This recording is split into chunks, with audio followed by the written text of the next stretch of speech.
तो वापस से हम एक नए कोल्ड वॉर एरा में आ चुके हैं, जहां पर यूएस और यूएसएसआर तो नहीं है, लेकिन भारत और कनाडा के बीच में ये कोल्ड वॉर चालू हो चुका है। दरअसल ये शुरुआत तो डिप्लोमेटिक वॉर के तहत हुआ था, लेकिन अब ये बहुत ही ज़्यादा बढ़ चुका है और आज के समय में कनाडा जो है वो नॉर्थ अमेरिका का नया पाकिस्तान बन चुका है,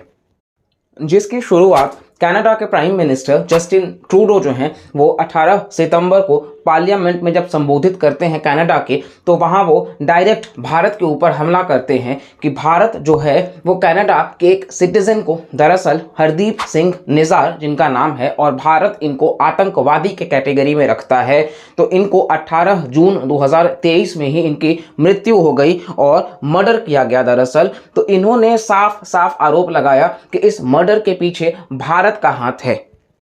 और जिसके तुरंत बाद कनाडा भारतीय डिप्लोमेट को एक्सपेल कर देते हैं, और जो कि रॉ के हेड भी माने जाते हैं। और इसके तुरंत बाद टिट फॉर टैट का रिप्लाई हम भी देते हैं, और भारत कनाडा के जो डिप्लोमेट हैं वो दिल्ली जाते हैं, और महज 4 मिनट में उनकी ऐसी विदाई होती है कि वो मीडिया पर्सन्स तक के जवाब भी नहीं दे पाते हैं, इतना बुरा हाल हो जाता है।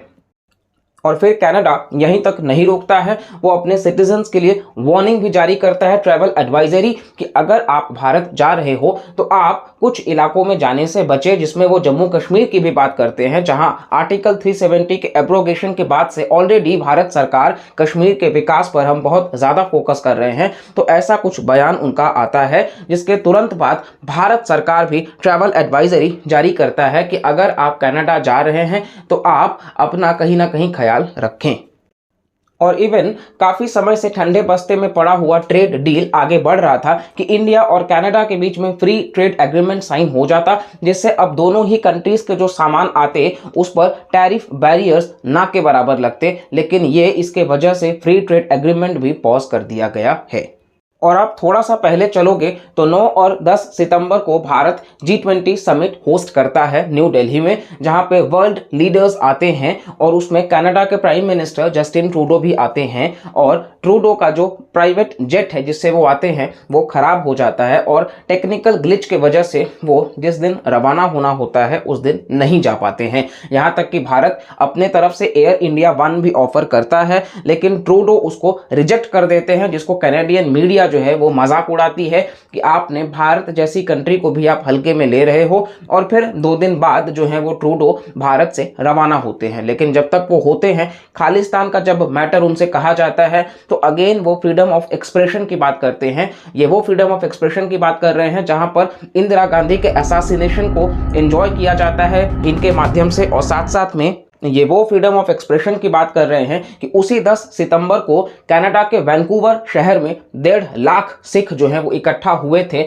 और गुरपतवंत सिंह पन्नून जो हैं, जो सिख फॉर जस्टिस नामक एक वहां से संस्था चला रहे हैं, जो कि एक सेपरेटिस्ट मूवमेंट यानी कि खालिस्तान एक अलग देश बने इसकी मांग करता है, इसको वो सपोर्ट कर रहे हैं। और साथ साथ में वहां से उन्होंने ऐसा कुछ बयान दिया कि भारत को बैल्केनाइज करो, भारत के टुकड़े करो, और मोदी और जयशंकर को भी उन्होंने कहीं ना कहीं खरी खोटी सुनाई है। हालांकि रिपोर्ट्स ये भी बताते हैं कि कनाडा इसके पहले यूएसए से मदद मांगे थे, जहां पे उन्होंने कहा था कि वो भारत के ऊपर प्रेशर बनाए G20 समिट में। इवन वो इंटेलिजेंस गैदरिंग की भी बात कर रहे हैं, जब उनसे कहा गया कि आप भारत के ऊपर आरोप तो लगा रहे हो, लेकिन ये कितना सच है, तो उन्होंने कहा कि हमारी इंटेलिजेंस टीम जो है वो काम कर रही है, जिसमें यूएसए, यूके, कनाडा, ऑस्ट्रेलिया और न्यूजीलैंड शामिल हैं, और कोई भी कंट्री जो है वो इन बातों को लेकर के चर्चा नहीं करना चाहते हैं। सिर्फ ऑस्ट्रेलिया ने कहा कि ये कंसर्न वाली बात है, और वहीं अमेरिका की तरफ से बयान आया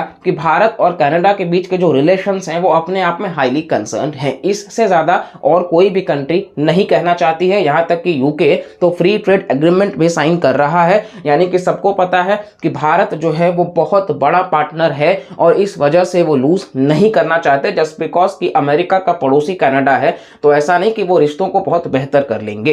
इवन कनाडा के एक सिंगर हैं बेसिकली शुभ करके, तो वो भी आने वाले थे। उनका कॉन्सर्ट था भारत के मुंबई, दिल्ली और कोलकाता जैसे शहरों में, जिसको भारत सरकार ने कैंसिल कर दिया है। और साथ साथ में आप देखोगे भारतीय स्टूडेंट्स का भी बहुत बड़ा डायस्पोरा है जो कनाडा में रहता है, तो उनके लिए एक चिंता है, जिसको लेकर के भारत सरकार ने मदद पोर्टल भी लॉन्च करा है कि जहां पर स्टूडेंट्स रजिस्टर कर सकते हैं और अगर कोई तकलीफ है तो वो एम्बेसी में कंसल्ट कर सकते हैं।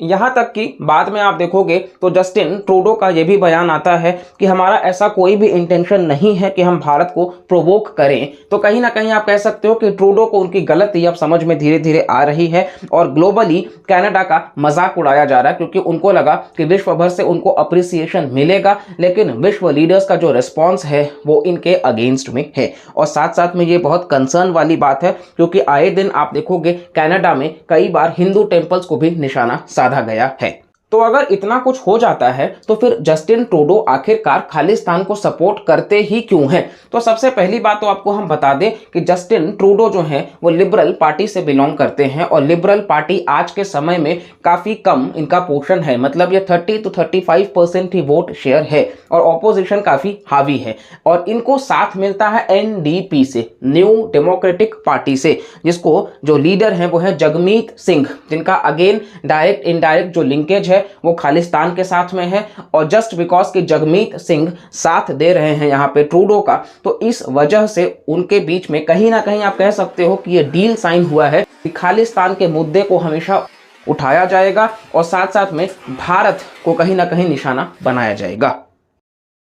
तो आखिरकार ये खालिस्तान है क्या? तो सबसे पहले आपको बता दें, भारत में 1970 और 80 के बीच में ये सेपरेटिस्ट मूवमेंट जो है कि भारत का जो पंजाब वाला रीजन है और साथ ही साथ भारत के साथ साथ में कुछ पाकिस्तान का जो पंजाब का रीजन है, इन सबको कार्व करके एक अलग नेशन बनाना, क्योंकि पाकिस्तान जो है वहां पर जो मेजर रिलीजन है वो इस्लाम है, वहीं आप देखोगे हिंदुस्तान का जो मेजर रिलीजन है वो हिंदुइज्म है। तो इनका ये मानना था कि सिखों के लिए एक अलग मुल्क होना चाहिए जिसका जन्म खालिस्तान के हिसाब से हो, और इसी चीज को लेकर के सप्रेस किया गया था 1984 में श्रीमती इंदिरा गांधी जी के द्वारा ऑपरेशन ब्लू स्टार लॉन्च करके, जहां पर 400 से ज्यादा सिखों को मारा गया था। दरअसल आप देखोगे ये जो है वो अमृतसर के गोल्डन टेम्पल में करा जाता है और उसके तुरंत बाद 31 अक्टूबर 1984 में ही आप देखोगे तो श्रीमती इंदिरा गांधी का असैसिनेशन उनके ही 2 सिख बॉडीगार्ड जो हैं वो कर देते हैं।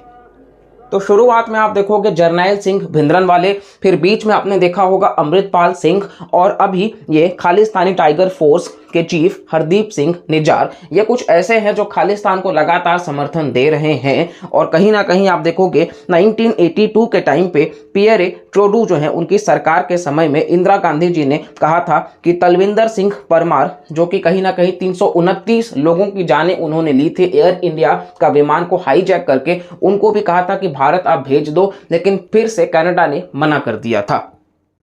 और कनाडा में आप देखोगे तो आज 7,70,000 जो आबादी है वो लगभग 2.1% ऑफ द पॉपुलेशन जो है वो सिखों की है कनाडा में। और इसको लेकर के जो सिख हैं वो भी परेशान हैं, वो ये कह रहे हैं कि वर्ल्ड लेवल पर इस कम्युनिटी को अफेक्ट करना पड़ेगा।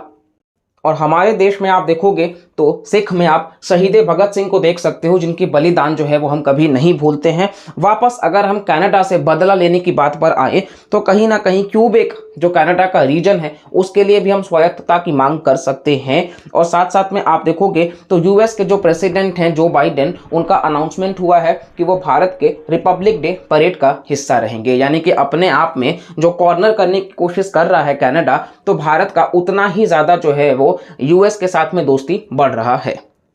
और क्वेश्चंस इस पे भी रेस किया गया कि आखिरकार 2019-20 में जब कनाडा में इलेक्शंस हुए और कहा गया कि चाइना का इसमें रोल है, तो फिर उस पर सवाल क्यों नहीं उठाया गया और आज भारत को इस प्रकार से टारगेट क्यों करा जा रहा है, जब खुद ट्रूडो को भी नहीं पता है। वो बोल रहे हैं कि उनकी एजेंसीज अभी भी इंस्पेक्शन में हैं, और वहीं उनके जो फॉरेन मिनिस्टर हैं उन्होंने भी सिर्फ इतना कहा है कि मे बी भारत का रोल हो सकता है। तो जब आप खुद श्योर नहीं हैं, आप इतने बड़े एलिगेशंस कैसे लगा सकते हो? जबकि आप देखेंगे 26/11 का जब मुंबई टेरर अटैक हुआ था भारत में, तो उस वक्त बहुत सारे आपको सबूत मिल जाएंगे कि ये जो आतंकवादी थे ये पाकिस्तान से थे, फिर भी पाकिस्तान लगातार डिनाई करता आया है। तो जब तक आप पुष्टि नहीं कर लेते, आप भारत जैसे जिम्मेदार कंट्री के ऊपर कैसे हमला कर सकते हैं? हालांकि लॉन्ग टर्म में चीजें बिल्कुल सुधरेंगी, क्योंकि ऑपोजिशन की जो सरकार है उनको पता है कि भारत के साथ रिश्तों को आगे लेकर के चलना है। और साथ साथ में आप देखोगे ट्रूडो के विदाई होने के बाद में भारत और कनाडा के रिलेशंस इंप्रूव जरूर होंगे, लेकिन अभी के लिए ये बॉटम पर आ चुके हैं और भी ज्यादा नीचे गिरते चले जा रहे हैं।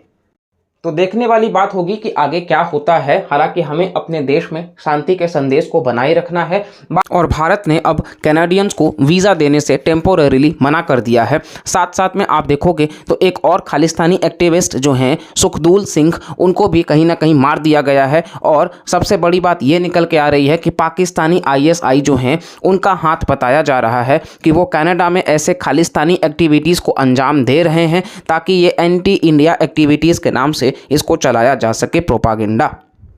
और जस्टिन ट्रूडो ने तो इन सबको पर्सनल ले ही लिया है, क्योंकि आप देखेंगे निज़ार के हत्या के बाद में भी वो पार्लियामेंट में किस प्रकार से रो रहे थे। और इसी के साथ साथ में आप देखोगे